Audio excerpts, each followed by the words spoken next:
We need to be self-reliant. I'm always saying that. Between my ex-wife and Uncle Sam, I'm bleeding out money.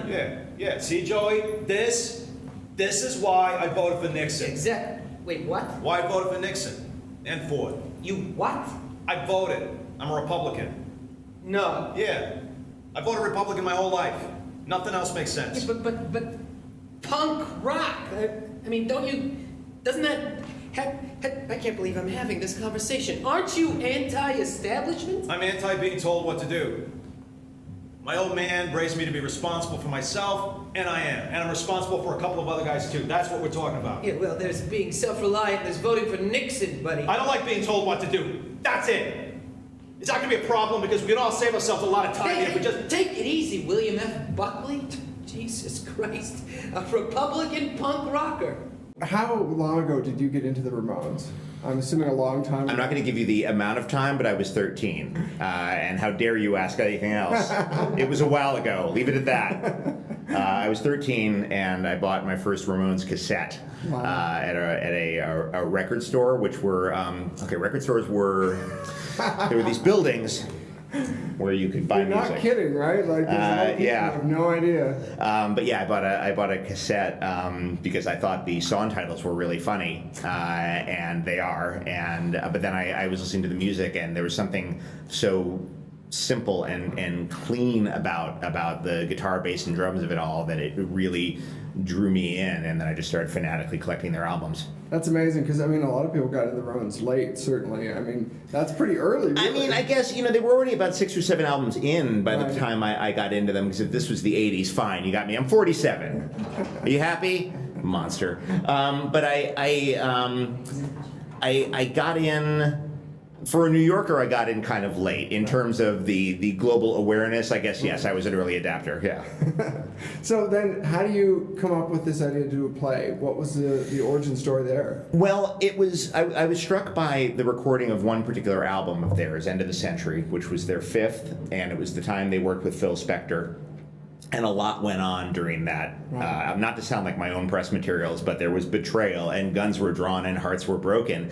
And it was such a compelling story. And I thought theater would be a sort of interesting, intimate, quiet way to tell such a loud narrative.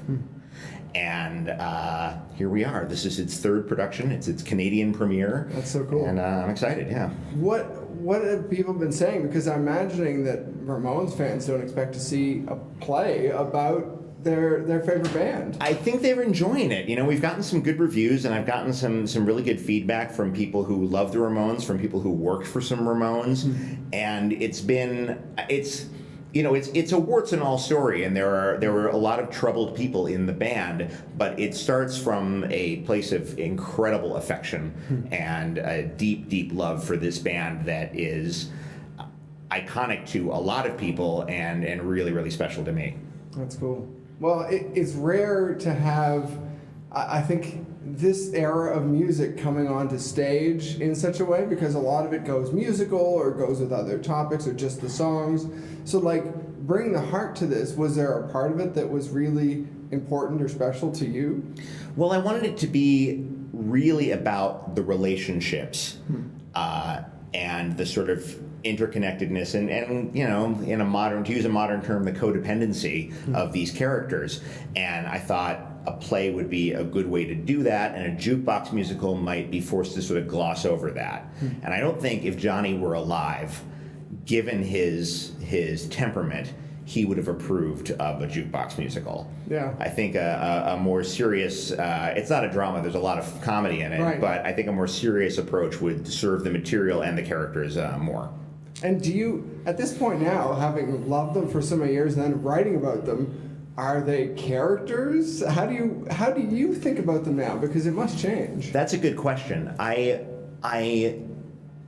just get more and more dimensionalized the more I read about them.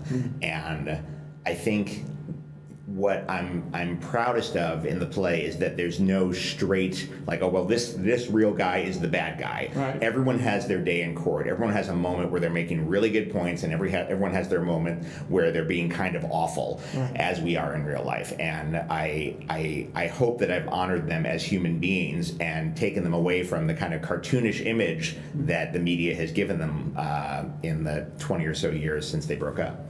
But there is kind of a bad guy in a way. I mean, he being tried for murder. I mean, it's amazing to think where Phil Spector is almost a caricature now. I think to most people too. Well, the guy wore wigs to his murder trial. You've got to. There's a theatricality to Phil Spector, no question. Which is part of his draw, I'm sure too. Yes, and it's part of the reason I thought it would make a good play. And there are horrible, horrible abusive traits that the man has exhibited for decades, and at the same time, he was also a genius. And that, I think both sides are allowed to show in the course of the play. It's not a sympathetic portrayal, but I think it's a fairly holistic portrayal. Right, which seems essential for this kind of story too. I would hope, I wanted to make sure that these guys were not just archetypes, and I wanted to really flesh them out with the real life ambiguities they had. And there are moments where Phil is an incredibly sinister force in the play, and there's moments where he's Yoda. Right. And I hope the play strikes a decent balance there. That's cool. Well, I guess the other side of this whole thing is, do you have hopes to do more? Is there, would you do more about the Ramones or more about other musical acts, or what would come next for you? That's interesting. I don't think I'd write more about the Ramones. I think I've said my piece there. Although this is a bit of a revision. This was this is not the exact same version that went up in Los Angeles 2 years ago. This has been revised slightly. You know what? I don't know if this will ever come through, but someone suggested I do something about Fleetwood Mac's Rumors record, which, my God. if you ever read anything about that, that was a complete, just an absolute powder keg of crazy. A lot of cocaine, and that might be a compelling story, and that is a great album too. So that is not a promise. That's just something that has been floated my way and that I'm softly considering. That would be amazing. Yeah. And there's a play in there. Yeah. I don't know if I'm the guy, but there's definitely a play in there. Do you have hopes that someone would take this script or future scripts and do a film with it? Because it seems ripe for that too. I think it would have to go through a pretty monumental rewrite in order to become a film, and it also would have to go through some legal hurdles. But I think that was my first thought too. Yeah. Yeah, but I think if I can do it and stay faithful to the spirit. And I don't want to do a massive soup to nuts Ramones biography where we meet them in high school and then follow them all the way into their deaths in the early 2000s. Right. I would want to keep it kind of focused, and the way the movie Ed Wood just focuses pretty much on Plan 9 from Outer Space, and that's one of my favorite movies, and it takes up 3 years in the guy's life. I like biopics like that where it's very focused and it isn't just trying to cram 40 years into 2 hours. So we'll see. If we can find the right person with the right intentions, I'd be happy to work with them.